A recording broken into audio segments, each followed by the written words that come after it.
हमारा इसमें अदालत में मौजूद होना हमें आइन ये हक देता है, कानून ये हक देता है। जज पे, हर जज पे वो अदम एतमाद करेंगे जो मेरिट पे चलेगा। अब प्रॉब्लम क्या है, तोशा खाना का जवाब नहीं देना, जज पे हमला करना है। जज साहब कह चुके, जो मैंने सुना अदालत में, उन्होंने कहा कि जी आप मेरे पे झूठे इल्ज़ामात लगा रहे हैं। अब इन्होंने chief justice Islamabad high court पे भी अदम एतमाद किया। किस बेस पे किया कि जी फैसला महफूज कर दिया है। तो ये तो हर जज पे अदम एतमाद करेंगे और जो मेरिट पे केस चलाएगा आगे इनको इतराज़ होगा।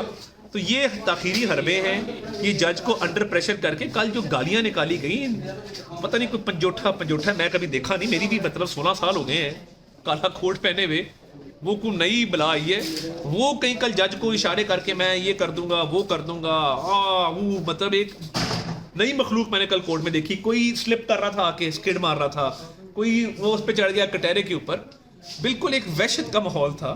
तो ये वहशत जमान पार्क बनी गाला तक रखे उसे। अच्छा तलाल चौधरी, डेंटोनिक आपको खिताब दिया, मैं इसको डिस्कस तो नहीं करना चाहूंगा, लेकिन ये कैसा रवाज आ गया हमारे पॉलिटिक्स में कि नेम दिए जाते हैं आपकी जानिब से भी। ये